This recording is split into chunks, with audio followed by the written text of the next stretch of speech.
The early church practiced Sabbath. We know that from both from Scripture and from early church history. And they quickly moved it from Saturday, the seventh day, to Sunday, because that was Resurrection Day. And so they moved the practice, and that's where we get away from the whole sundown Friday night to sundown Saturday night. The early church adopted that Sunday would be a day of feast, a resurrection feast they would share together, and it was a big day for them in the rest of all that. And so all that to say, I don't think we're obligated to any kind of ceremonial keeping, but I do think we are obligated to understand the design and heart of the Lord for us to rest in Him, and that Jesus brings us into full fruition, that I can experience a spiritual rest in the Lord when I stop and when I recognize Him, when I delight in Him. And the practice of doing that every day is important, but there is an extra benefit of doing it on a day where I don't have a whole lot that I need to do because I've cleared out my schedule and I'm just going to focus in on Him.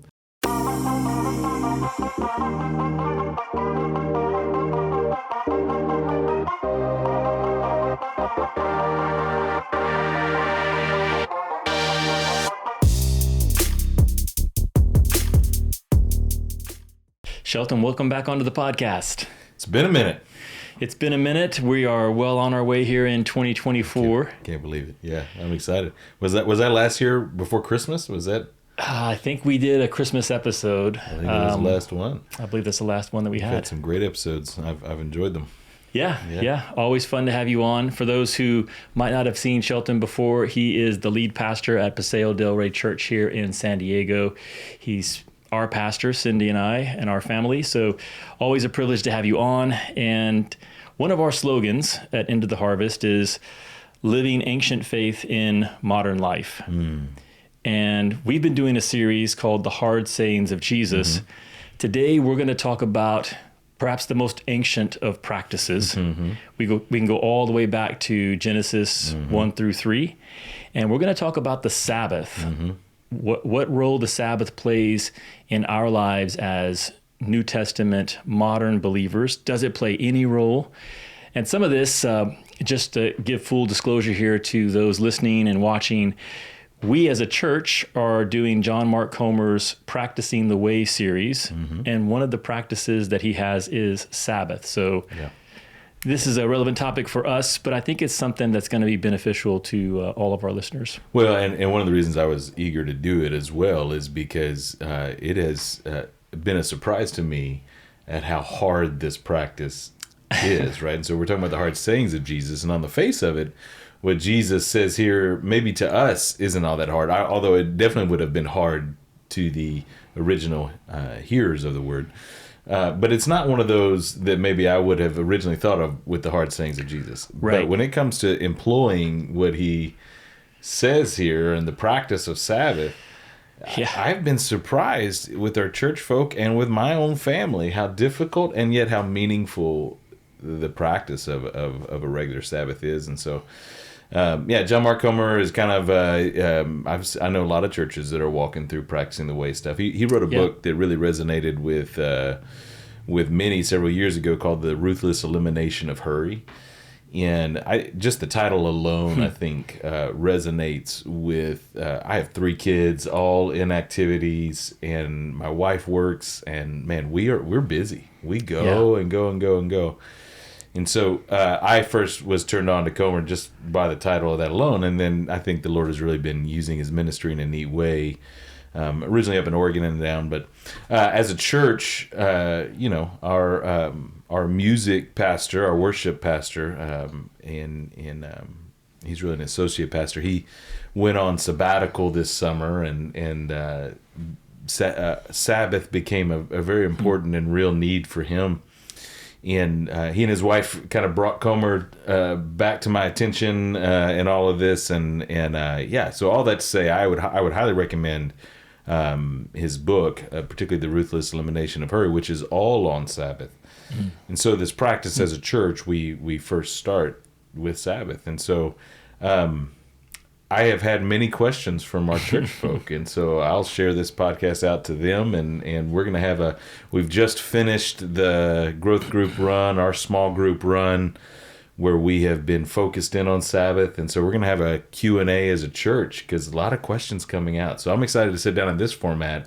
Right. And because my suspicion is that if we're seeing that many questions within our folk, that at large, there's probably a lot of questions to be answered around it. And so hopefully we can take a stab at that and give some perspective to it. So I'm excited. Yeah. Yeah, this is part of a series that we're doing on the hard sayings of Jesus. So this is actually the second one that we've done. Yeah. If folks want, they can go back and listen to the first one that you and I did on Jesus's statement out of John 6, where he said, you have to eat my flesh and drink my blood. Here we're going to be using the passage from Mark 2 as a launching point to talk about, like you said, perhaps this particular saying of Jesus is not the first one that would come to our mind in terms of a hard saying, but I do think the topic is a challenging one. So if you don't mind, maybe you could read for us from Mark chapter 2 here. Yeah, and we can give it a little context. Jesus is with his disciples, and he's walking through a grain field. Happens to be on Sabbath, Mark tells us. This is in Mark 2, verse 23. And he picks some grains of wheat there, and assumably eats them. And man, the Pharisees, who are just waiting for him to do something wrong, see this, and they immediately say, "Look, why are you doing what is unlawful on the Sabbath?" Because evidently that was harvesting for Jesus just to be walking along and pick some wheat up in his hands. And so they have this conversation. Jesus confronts them about a story from the Old Testament with David, but the actual saying that we're going to focus on today comes in verse 27 and of chapter 2. And Jesus says to them, "The Sabbath was made for man, not man for the Sabbath. So the Son of Man is Lord even of the Sabbath." So Jesus calls himself Lord of the Sabbath. And then the story right after that is the story of Jesus healing someone on the Sabbath. And again, the Pharisees are really upset then. Luke really kind of follows along in his gospel the fight that really, I mean, Jesus doing work on the Sabbath was at the center of the Pharisees' frustration and anger and accusations against him. They must be unlawful because look at what he's doing. Right. And so we need to recognize how shocking of a statement to them that Sabbath was made for man, not man for Sabbath, and that Jesus is the Lord of the Sabbath. So that's our hard saying. What did he mean by that? And how do we apply what he means to our lives, right? Well, what's interesting here, I think, is perhaps the saying even before this one is just as challenging, where he talks about David eating the bread that was only lawful for the priests to eat. And so I don't know if you want to dive into that just a little bit here, but I would simply say that you're right. Jesus, one of the things that he was constantly getting crossways with the religious leaders of his day was the way he approached and handled the Sabbath, whether he was healing on the Sabbath or he was telling someone that he had healed to pick up his pallet, to carry his pallet. Here, I was doing a little bit of reading from F.F. Bruce. He's got this book on the hard sayings of Jesus, which, is just a good reference point for us. But he talks about this particular passage in Mark 2. And, when the disciples were plucking the heads of grain, it was considered a form of reaping. And then when they rubbed them together, it was a form of grinding. And so technically, these were aspects of working or breaking the Sabbath. And Jesus, rather than saying, no, this isn't really breaking the Sabbath, it's almost like he goes one step prior to that to say, hey, there are instances where in Scripture where the Sabbath was violated or a principle was violated, that David ate this bread that was only lawful. So the issue here is what's lawful. Like they said, it's unlawful. Your disciples are doing something that's not lawful to do on the Sabbath. And he goes to David and says, well, David did something unlawful. And that's the way it strikes me. Like it's almost like when you're getting onto your kid for doing something wrong and their defense is that, well, brother did something wrong. And of course, as a parent, you're like, well, that's not an acceptable line of reasoning here. And then you're right. He wraps up by saying that well, two things. One is the Sabbath is made for man, not man for the Sabbath. And we're going to dive into that here as we move forward. But then this other statement of the Son of Man is Lord of the Sabbath.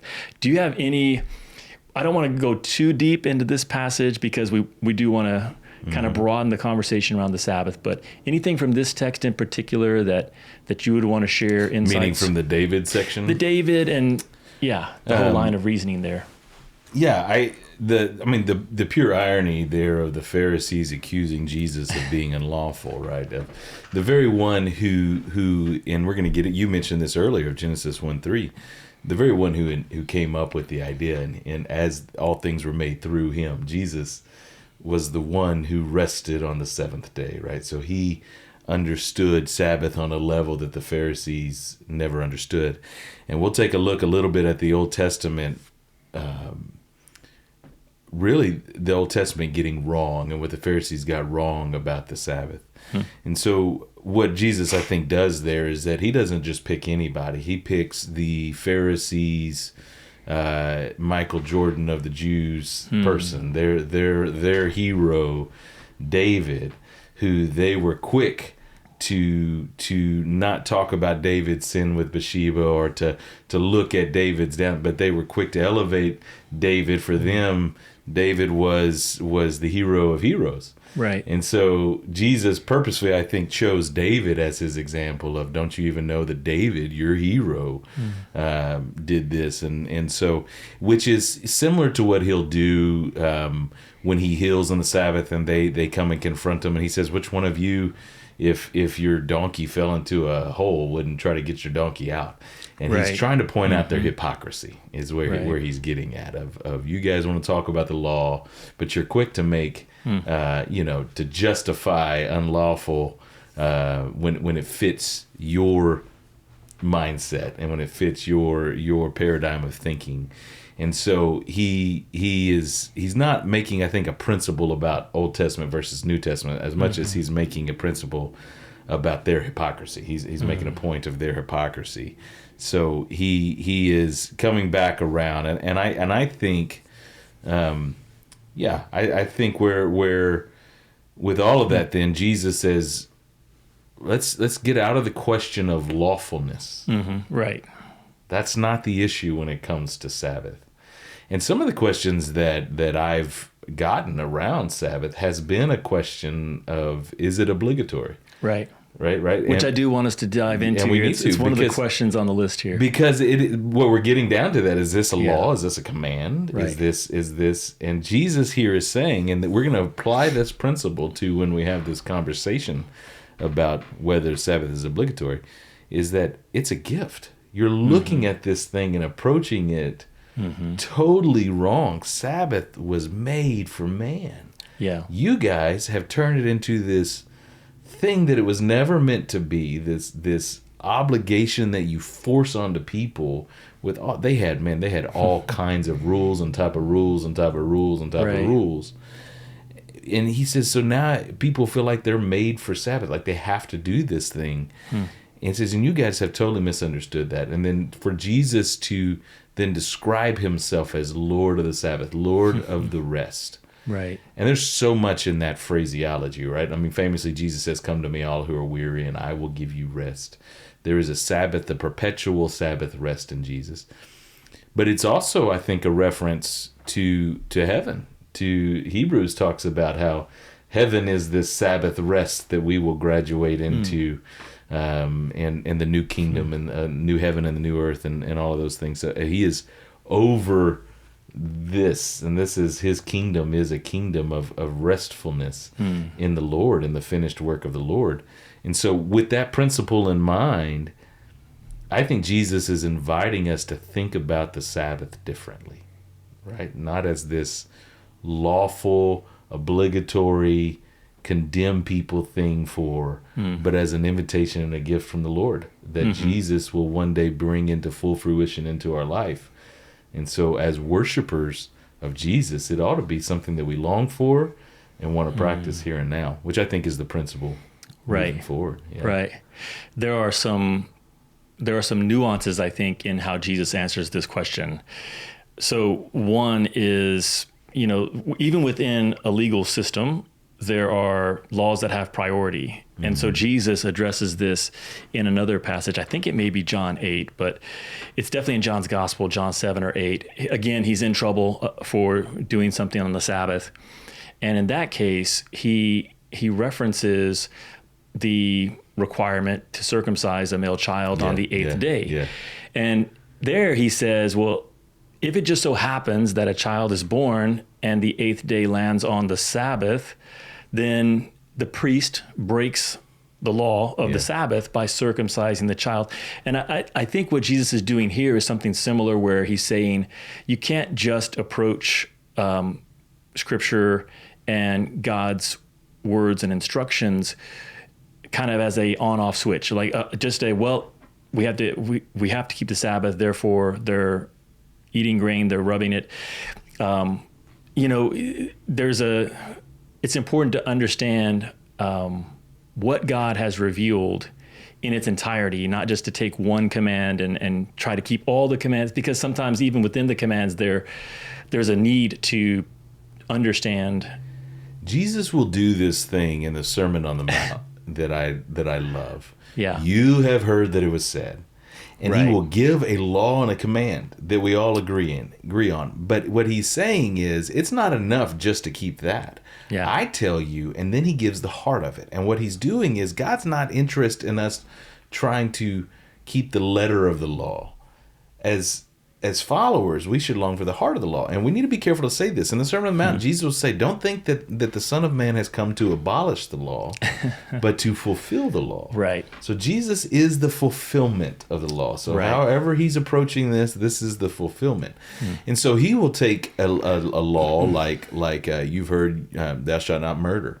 And Jesus teaches you shouldn't even hate. Like, let's get down into the heart of it. Like, you should forgive, commit adultery. Okay. I tell you, you shouldn't even lust in your heart. If you've already done that, you've committed. So he keeps driving his disciples farther and deeper to the principle behind all of it, the heart behind all of it. Right. So if you are a hate-filled person, but you've never murdered somebody, Jesus will say you're guilty. You're guilty, right? Because your heart is hardened to the kingdom of God, right? If you are a lust-filled husband or wife, but you never had an affair on your wife, Jesus would say you're guilty, because your heart is not towards your spouse in purity and longing, right? And so what is the principle here? And I think what Jesus is teaching these Pharisees is, you guys can keep the absolute letter of the law, not cook anything on Sabbath, and be belligerent about it, and still be guilty. Yeah. Because for you, it is not about resting in the Lord. It's not about honoring and glorifying God and his kingdom. If it was, then you would celebrate when somebody got healed. You would find joy in that. Right. You would see things differently. But as it is, you're just worried about the letter of the law. And so I think what Jesus is getting at here is driving us down. Hey, the Sabbath was made for man. This is a gift. And we'll see that throughout the Old Testament. Yeah, and I think another point that he was making there was that they were missing him. So in their focus on the letter of the law here with the Sabbath, again, the reference to David, and here he is, the Son of Man, the Son of God, in their midst. That there was another passage where they're asking Peter, "Hey, does your teacher pay the I believe it's the temple tax? Does he pay the tax?" And Peter, of course, he's defending Jesus, like, of course he does. Peter comes in and Jesus asks him, who do the kings of the earth collect taxes from? From their sons or from the citizens? Well, from the citizens. And Jesus' whole point is that, hey, I am above this tax. Yeah. Like, I don't have to pay this tax. And I think there's a similar thing that he's doing here with, he's Lord of the Sabbath. He's the one who instituted it. But let's address the elephant in the room, which is, are we obligated to observe the Sabbath? Now, there are whole churches, the Seventh-day Adventists, that have built their entire denomination or their entire church, depending on how you view the Seventh-day Adventists.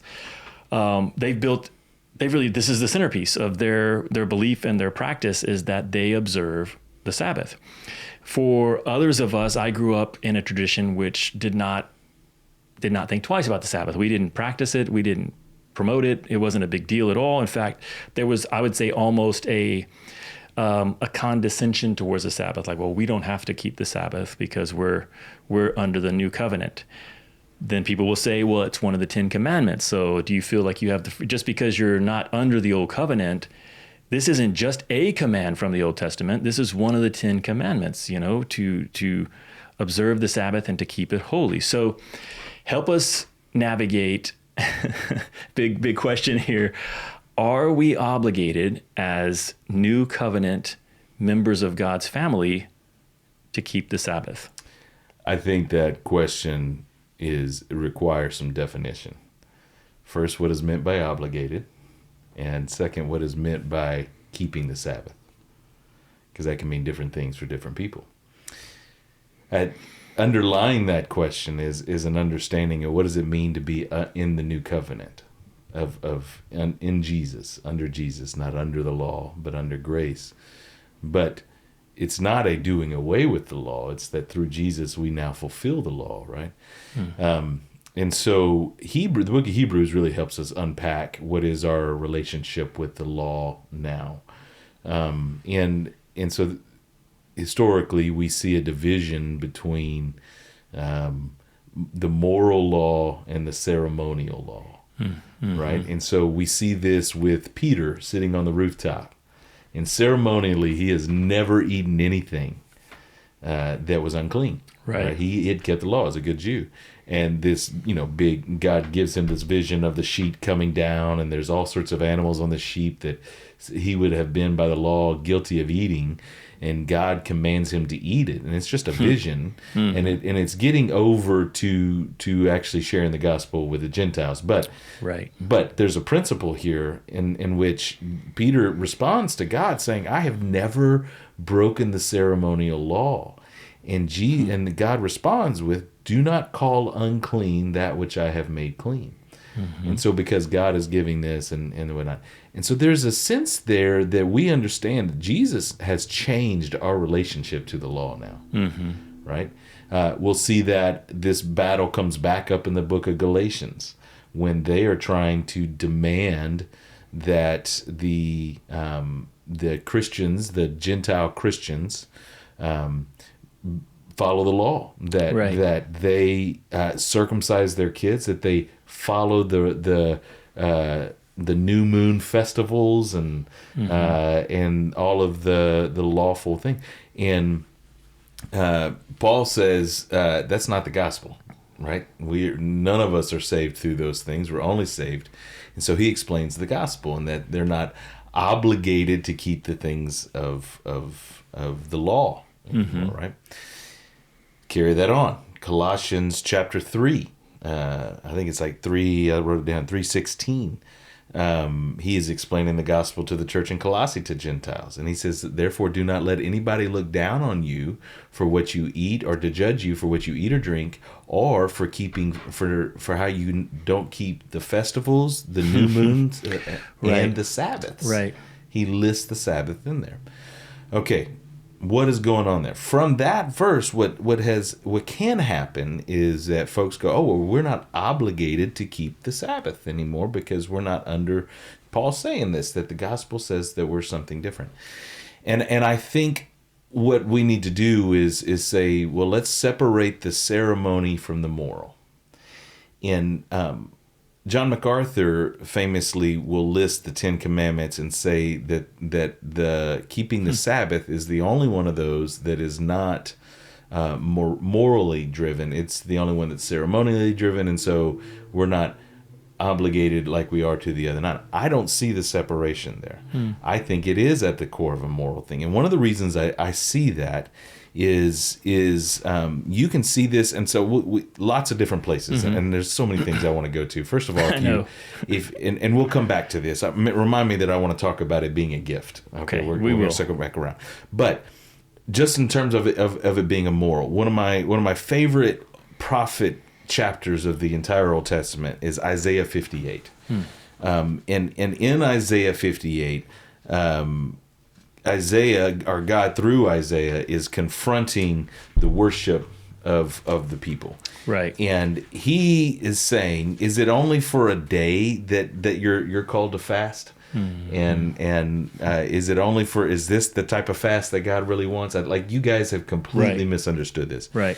And what he goes on to point out, because they're complaining that, hey, they're fasting, they're doing the ritual, the ceremony, and yet God is not blessing them. What goes? And so, like Jesus does in the New Testament, Isaiah takes them to the heart of the issue. And Isaiah lists off for them the things that God is actually looking for. Okay? And everything on this list is extremely moral. He says, what good is it for you if you're fasting, and yet your fasting ends in quarreling and strifes, and you mistreat your employees? He said, then you're missing the heart of this whole thing, right? So you've done the ritual, but you're mistreating. And he says, is it only for a day for a man to humble himself? And you can keep going. He says, is this not the kind of fasting that I choose? To loose the chains of injustice, to break the cords of the oppressed and set them free, to share your food with the hungry, and to provide for the poor wanderer in the shelter. And when you see a naked man, to clothe them. I mean, Isaiah is getting at, you guys say you're religious, and yet your heart looks nothing like God's. Like, you don't care about the poor and all these things. So he is saying this is the religion that God really wants. So you just keep on reading in Isaiah 58. He says, do these things, and then your light will break forth like the dawn. He keeps on going. If you do away with the yoke of oppression, this is verse 9. If you spend yourselves on behalf of the hungry and satisfy the needs of the oppressed. And then he keeps on going. Verse 11, the Lord will guide you. Your people will walk through this. Well, here's what's interesting as you get into this, on this awesome list. Verse 13, if you keep your feet from breaking the Sabbath and from doing as you please on my holy day, if you call the Sabbath a delight and the Lord's holy day as honorable, and if you honor it by not going your own way and not doing as you please or speaking idle words, then you will find your joy in the Lord, and I will cause you to ride and triumph on the heights of the land. Like, that's a big statement, right? Yeah. And so what they were doing the ritual of Sabbath, but then going and behaving. And so first Isaiah, God through Isaiah, addresses that they can't just go do as they please. Right. But then he brings it back to Sabbath and says, and if you keep from doing as you please, and you call Sabbath a delight. Yeah. Then, okay. So this is the heart of what Sabbath is. Now we're getting over to, and the reason I bring this up, I think there is a moral component to Sabbath. Right. Because in Leviticus, in Leviticus is called to Sabbath over and over. It'll use the words deny yourself. Right. This is Sabbath. It's the holy day. So deny yourself. And there is something about the practice of denying ourselves, giving a day set aside for the Lord, delighting in him, that morally shapes us, right? And so now we don't do that in ceremony. What Jesus has gotten away with is that I don't need to do that practice with ceremony, but I need to do it spiritually. So are we ceremonially obligated to do all the stuff they would do on Sabbath? No. Yeah. But are we spiritually for the heart? I think so. Well, this is, I hope folks hung in there with you as you were moving through that, because I do think that people who have this question, in many cases, they're very sincere. They don't want, on the one hand, they don't want to not practice something if it's expected of them by God. And on the other hand, they don't want to demand that something be practiced under the new covenant if it isn't. And so my understanding is that Christ that we're no longer under the old covenant. And there are things that we read in the Old Testament, which is just another word for covenant. So when you read the Old Testament, you're reading about God's dealings with humanity, and in particular with his people Israel, through the covenant that he instituted through Moses. And Sabbath was a big deal. Like there's a reason why there's a reason why they had got to the point where grabbing some grains of wheat and eating them was a question mark for some of them. I mean, there's a story in the Old Testament where a guy's picking up sticks to make a fire on the Sabbath, and it's capital punishment. They execute, you know, at God's command. They stone this guy. So we need to acknowledge that in the Old Covenant, there was an obligation to practice this at the ceremonial level that does not carry over. Yes. Even though this is one of the 10 Commandments, it does not carry over into the New Covenant in terms of our requirement to observe it the way we see it being required in the Old Covenant. Right. Yes, 100%. So... But this is where I keep going down. Let's get down into the heart of it. So what Jesus does is saying, what is the heart of it? What is it that Jesus gives us? And so before the covenant of the 10 Commandments and the ceremony then that was added on top of the 10 Commandments. Right. Before that ever came, Genesis 1 came. Right. Yeah, I did a study years back, the seventh day, the Sabbath, and Sunday, because I think it's important to distinguish and discern the significance of those three things. You know, the seventh day we see from, Genesis chapters 1 and 2. Chapter 2 starts with the seventh day. And then you have the Sabbath being instituted by Moses on Mount Sinai as a requirement of observance for the nation of Israel. Okay, back up, because before he does it as a requirement, in Exodus 16, God is talking, and God says, I am giving you Sabbath as a gift. Yeah. So then we get to Exodus 20, where he's now commanding it. Right. But what we need to see it first as, before it was ever a command, it was a gift. Right. Well, this is one of those things where it's kind of like, if we could use fasting as maybe a parallel example. Am I obligated to fast? I wouldn't say it that way. I would say there's great value in fasting. It's difficult. It's a challenge. But there's a blessing in fasting as well. There's a gift that comes to me when I fast. And so if we think about the Sabbath in a similar sense as a practice that God has given us, one, because of how we're designed, how he's created us in this world.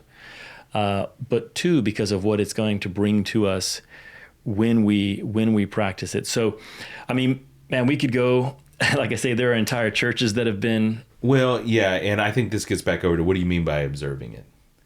Because what you mean by observing it is some legalistic approach of all these things that you cannot do, you can do, then you've missed the heart of it. Right. And we're not obligated to that. Yeah. Well, we'll use the word practice because that's what we've been using in our church, and I think it maybe gets away from that idea of observing. So what does it mean that the Sabbath was made for man? Because I think this begins to get into the heart of this idea of Sabbath being a gift. It is a gift, I think, totally. So you think man was made on what day in the creation order? On the sixth day. And what happened the next day, man's first day into existence? God rested. God rested from and so man his was work. Made, and his very first day of existence was into God's rest, God's completed work, which is such a beautiful thing. I mean, that is a beautiful thing of what we're called into. And now God will give him tasks. There are things that he's supposed to do when he creates man. Man, he gives him this. Hey, you're to do these things. But the very next day, day of rest. Don't do those yet. First rest. Rest in me. Tomorrow will come, and then we'll work. And so you look at the very fabric of the God in whose image we're created, right? Did God need to rest? Was God tired? Well, God's ability is limitless. God did not rest for himself, right? Right. I think he rested for man as a gift to man from the very beginning, right? Long before sin came in and the whole need for commandments and law came in, right? You have this gift of Sabbath. If we look at it that way and say, man, this is God did this for us.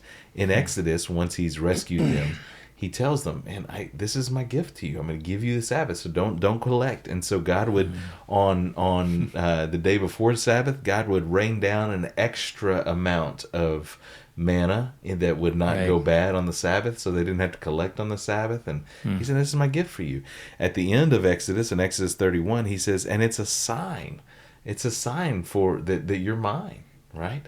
And later he will say that in Deuteronomy, he says, "This will help you not to forget like where you've been."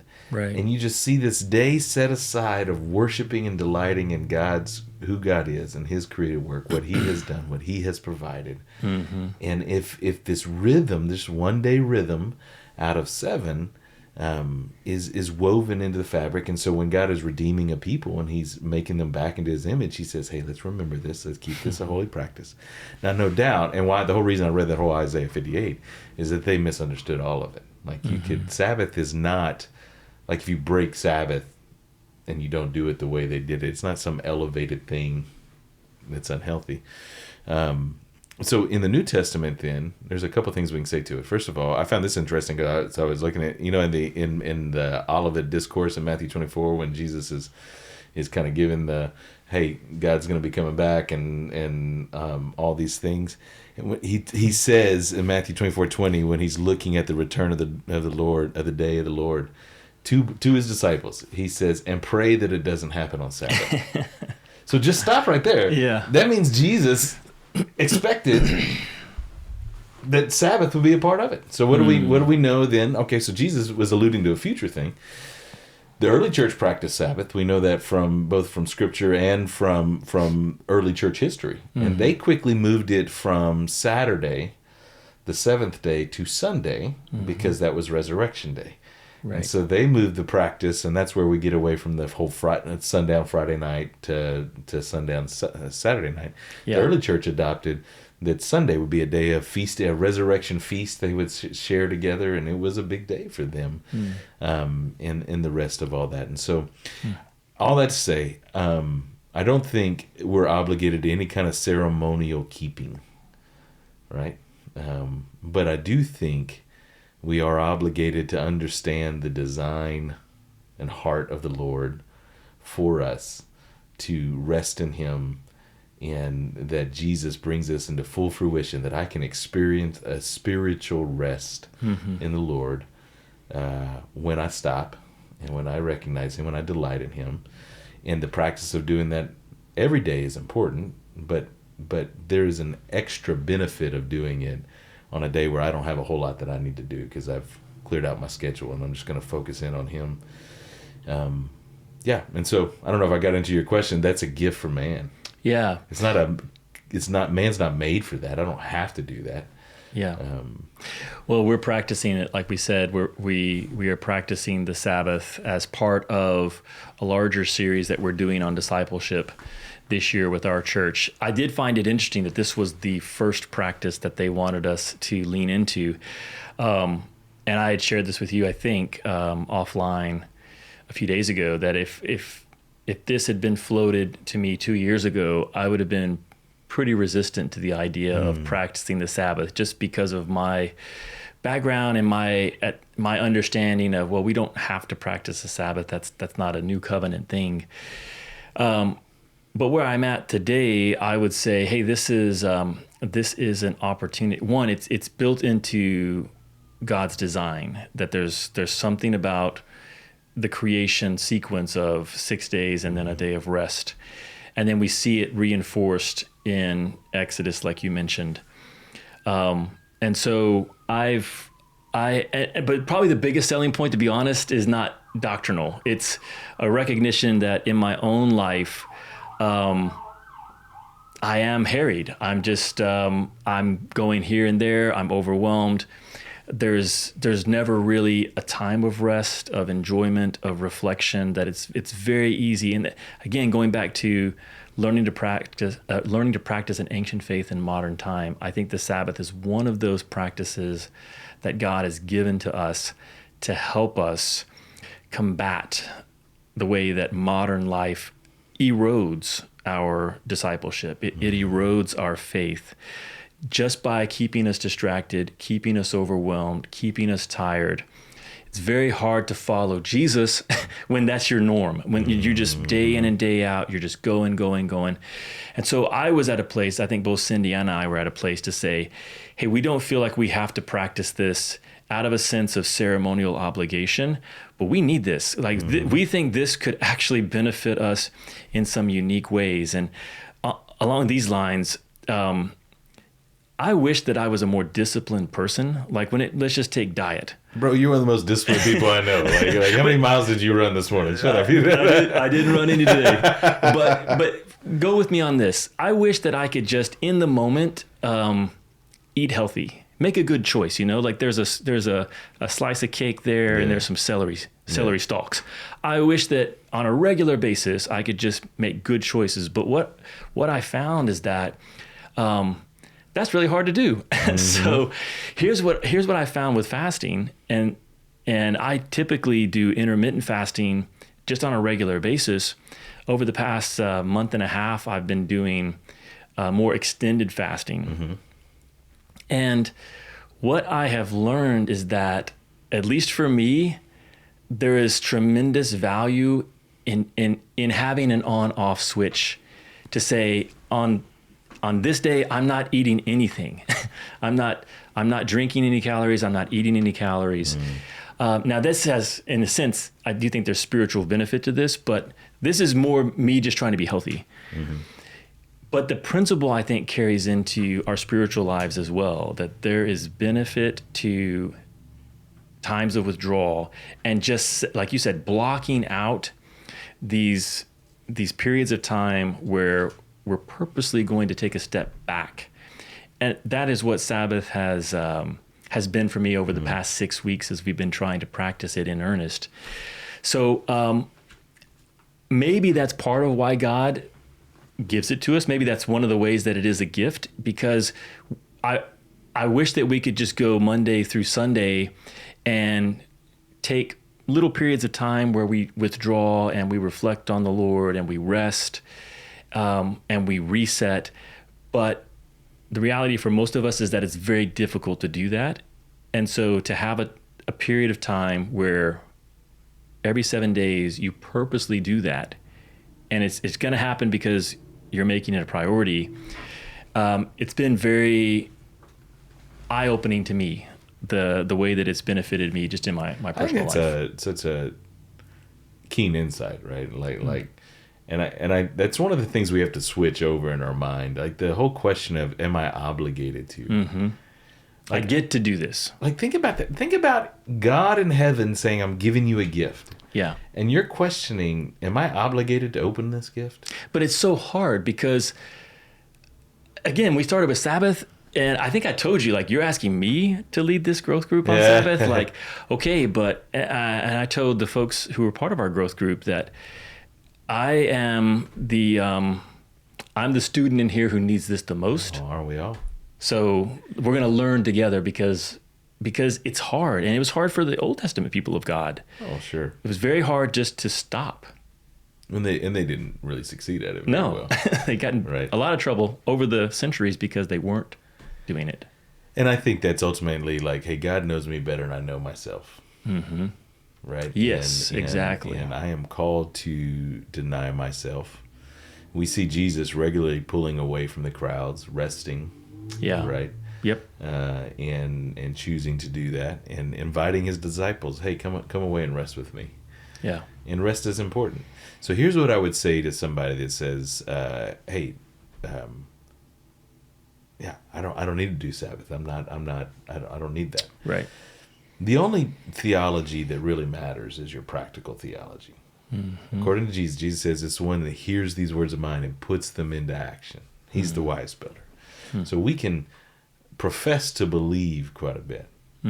So I can profess to believe that Jesus is the Lord of rest, that he invites me, hey, come. How am I putting that into my life as a regular practice that I'm resting in Jesus? Yeah. And I mean really resting, is reading my Bible and praying at the end of a night Good? Absolutely, absolutely. But here's the reality. After a long day of work, my mind going, running to different, tonight when we're done, I've got soccer practice. I got to go pick up a grocery order. I got to make dinner. Right. We're going. I think we got some volleyball practice stuff happening, and that's just tonight. That's every day. It's not restful. At the end of the night, I pray. I spend some time with the Lord. I try in the morning to start that, but just the practical nature of it, it's not restful. Right. So if I think the Lord is the Lord of the Sabbath, of rest, the Lord of rest, then where am I practically putting that into play? It used to be that our culture, and you grew up in a more rural setting as well. Yeah. It used to be that our culture propped us up in this. This is why I think our theology around Sabbath is lacking. Is that, man, where I grew up, there's nothing to do on a Sunday. Right. A lot of the grocery stores weren't even open on a Sunday, and restaurants wouldn't be open. And so we came home and we rested, and it wasn't necessarily because we had any kind of theology in it, but culture. But it was nice, man. I had memory my parents would just make a bowl of popcorn, and we would sit and eat some popcorn and just hang out and not do much on a Sunday. And that used to be the culture at large. Well, culture now is blown right past that, and Sunday's just as busy as any other day. My kids will have, if we allow them to go, there's sporting practices, there's all these things. So what I think happened is that we became dependent upon the culture's rhythm. Right. Right? Yeah. And so we're just going the flow of the culture. Yeah. And so what I'm finding pastorally and personally is, man, I'm exhausted by going with the culture. Yeah. And culture at large is exhausted. The stats on mental health struggles are through the roof. And let's be honest, our churches have really imbibed a lot of the larger culture 100%. In terms of activity, busyness. Yes, are all the things we're doing for all the ages needing to be a part of. And so what happens, what I think then has happened is that we've stopped being countercultural and we've stopped resting. And we didn't have that muscle developed from a theological standpoint and so when it went away as a crutch, we just stopped doing it totally. And so this feels radical when it probably shouldn't feel radical, right? But it is, and it's definitely radical in the context of modern life and in our culture. I looked for this quote because it's such a good one, and I'm going to butcher it. But the point, and this was not a religious thinker, but it was more of a modern day philosopher. I think it was Naval Ravikant, but he basically says that if you learn how to discipline yourself and utilize all the things that modern life gives you, then life has never been better. But if you just go with the flow and get caught up in all that modern life provides for you, your life will be terrible. Because if you think about it, for most of us, we could eat as much as we want. Like, there's no shortage of food. If you can't discipline yourself and eat in a healthy way, you're actually not going to be healthy, even though you could. Like, there's never been a more optimal time maybe in the history of the world where you could be healthy. Like, we understand food better than we have access to it. But the problem is we have all of it that we want and we overeat. Same thing with information. Like, there's never been a better time if you wanted to study a topic and learn and self-educate. Or you can just browse social media over and over and your life will be terrible. So I think, again, bringing this back to practical theology, that Sabbath is one of these things. I think the two largest challenges we face as American Christians when it comes to devotion to Jesus, living a life of devotion to Jesus, one, I think, is distraction. We have a very hard time being present. Just being in the moment, being with someone, slowing down. I think that is one of our big challenges, is that we've just become a distracted people. Reading our Bible, sitting down for 15 minutes and reading the Bible, that's a challenge for a lot of us because we're so used to getting input, getting some sort of dopamine hit. And you read the Bible, maybe the dopamine hit doesn't come as frequently as if you're scrolling social media. So I think one is distraction. That is one of our biggest challenges. And then second is just busyness. We have no space in our lives. And what I've begun to see Sabbath doing is address both of those challenges and both of those deficiencies in my life. It's a purposeful way of creating space in life. And I think one of the most surprising outcomes is that I'm remembering how to be present. One, I'm present in that moment because part of what we do is we do no screens. I turned the phone off. There's no computer. There's no Netflix. There's no TV. And man, that's a challenge. I've been reading a lot more the last month or so. But I've also been having meaningful conversations that we just haven't had in our family for some time, because you could be present, and if everyone else is distracted, you're not going to have a conversation. So you have to create this space where you can actually be present, and then to slow down and to not be so busy. It's been a challenge, but I would say for sure it's been worth it so far. I think saying no can be a spiritual practice. Yeah. A beautifully spiritual practice, right? Yes. And we say yes to a whole lot.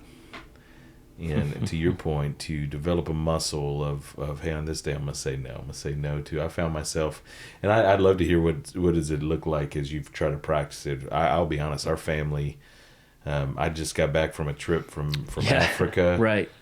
Then I got sick. Kids are in it. Like we haven't been able to be part of the growth group. We haven't been able to, and it has been a struggle. Like so I feel guilty in all of this. And yet, I don't think you should feel guilty. I think it's like, hey, that blessing is ahead of you. And which is kind of what I'm getting to. So how does my approach to all of this?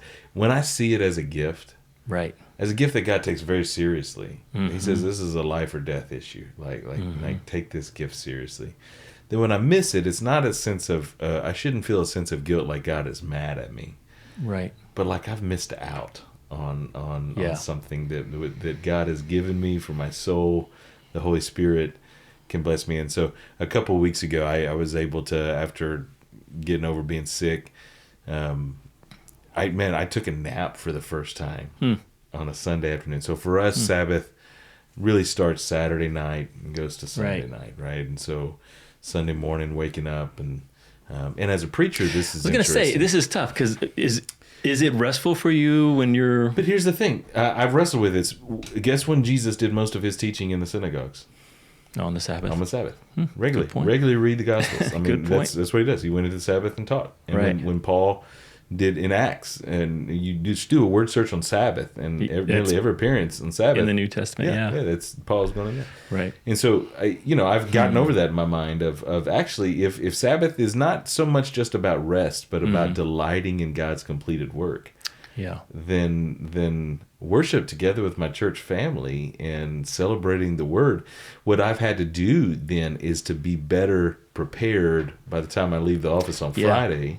So that Sunday doesn't feel like this rush. I have to get up.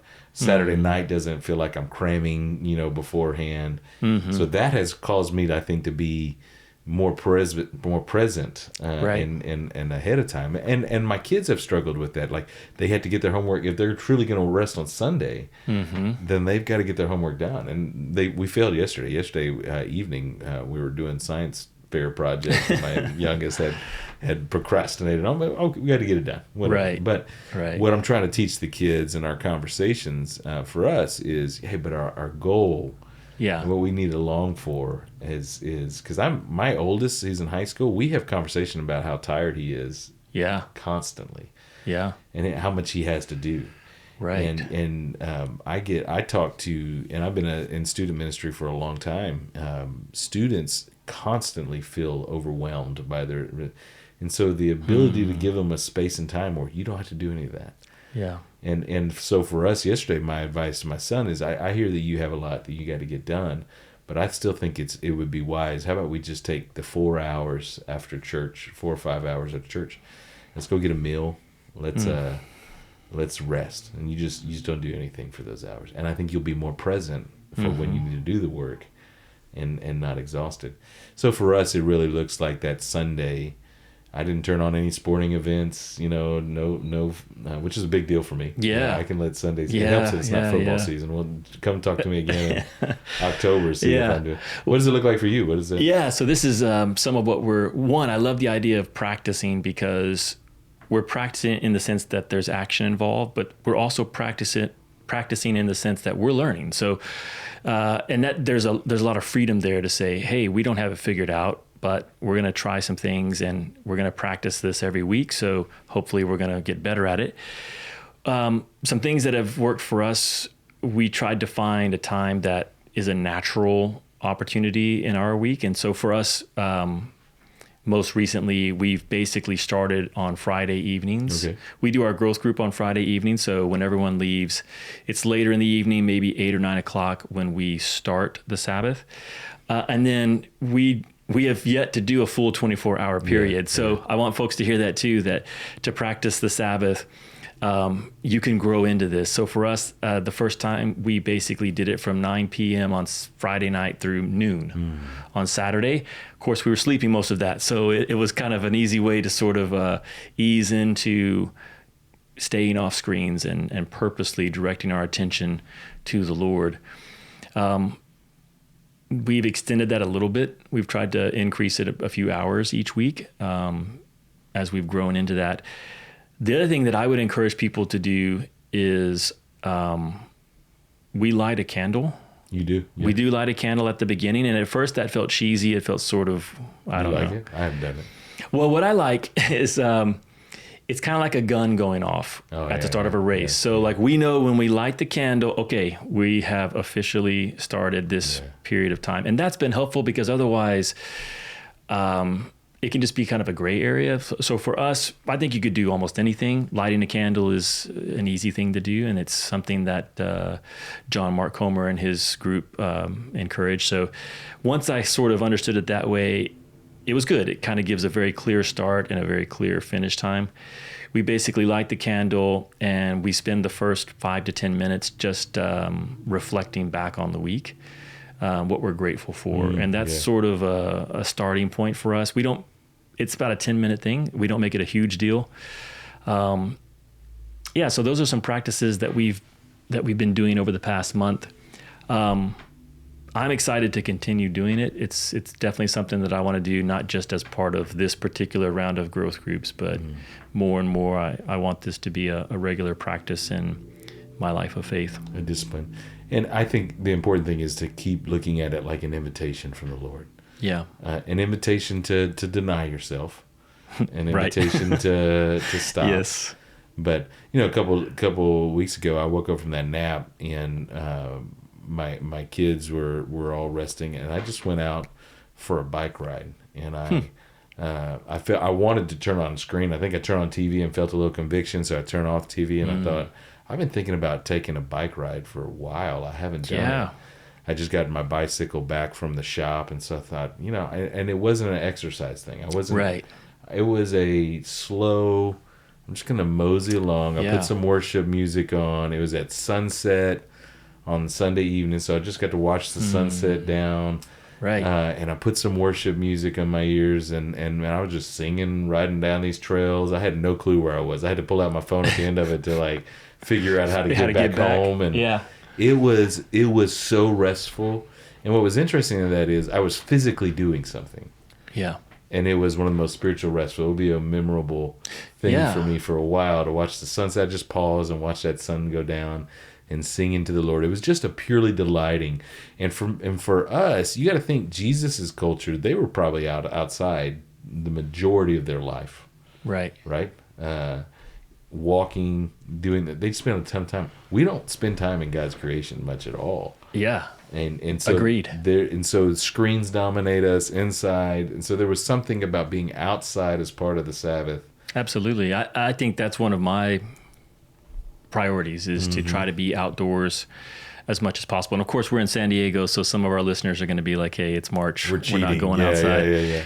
But that's the thing is even though we're in San Diego, you can just find yourself, you're distracted on a screen and missing out on, and that's the biggest thing is what are we missing out on because we're so caught up in this modern rhythm of life where you're just go, go, go, one thing to the next, cramming. And that used to be my picture of the good life, is squeezing every last bit out of every minute.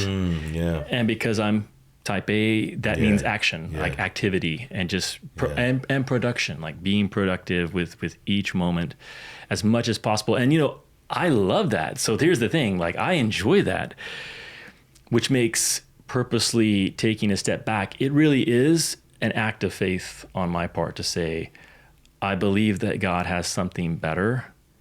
If I step outside of what feels right for me as a person, to trust that this time of rest, this time of resetting, and redirecting my attention on Him actually will lead me to the good life that He's promising. And here's another thing that these are just like Andrew's weird head. It helps me to think about, I'm working at the Sabbath. I'm working at learning how to practice Sabbath. Like this is a challenge. And so, of course, the way I'm approaching it is a little bit different, but that's been helpful. And then the other thing is that the scriptures actually say, 6 days you've been given to do work. And so for us type A's, hey, this is actually giving you another work day. You don't have to do a weekend. You can work 6 days, and God's just asking you to take a break for one. Yeah. So even just having permission to like, okay, I can work really hard for 6 days, and that's okay. Like God actually endorses that. He's blessing that.